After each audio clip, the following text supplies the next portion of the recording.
হাতের কাজ তো হলো, এবার তো খাওয়া দাওয়ার ব্যবস্থা করতে হবে, তাই না? সো হ্যালো এভরিওয়ান, সকলে কেমন আছো? আশা করি খুব ভালো আছো।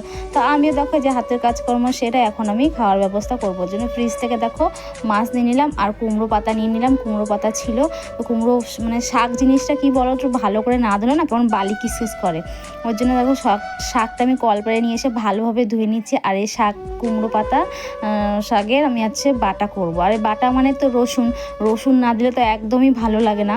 প্রথমে আমি অল্প একটু তেল দিয়ে ভেজে নেবো, পর আমি সেদ্ধ করি না, আমি ভেজে নিয়ে তারপর আমি বাটা করি। অনেকে সেদ্ধ করে, যে যেভাবে রান্না করে। তো পরে আমি তেলে আবার সোমবার দেবো।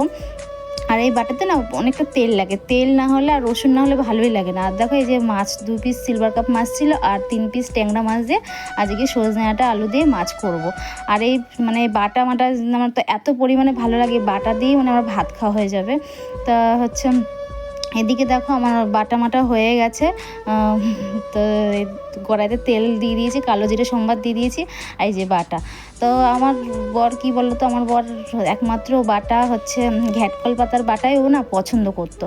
ও বাজারে গেলে শুধু ওই এরকম গরম টাইমে ওই পাতা নিয়ে আসতো, বলতো বাটা করে দিতে। কিন্তু আমি আবার কি করতাম, ও তো অন্য কোনো পাতা বললে খেত না, তাই আমি আবার কী করতাম যে কোনো পাতা বাটা করতাম, বলতাম ঘ্যাটকল পাতার বাটা।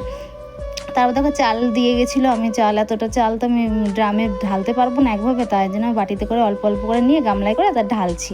তা কী আর করা যাবে, এইভাবেই কাজ করতে হবে। তারপর দেখো রান্নাবান্না সেরে বাজারে গেছিলাম স্নান টান করে, এই যে মুড়ি নিয়ে আসলাম, ধনে নিয়ে আসলাম, তো 5 ফোড়ন নিয়ে আসলাম। কী হয় এটা দিয়ে অবশ্যই কমেন্ট করে জানাবে। তো আমি তোমাদের অবশ্যই পরে ভিডিওতে দেখাবো যে কী করবো ওটা দিয়ে। তো দেখো আজকের মতো সকলের শুভ দুপুর, দেখো আমার রান্নাবান্না কমপ্লিট।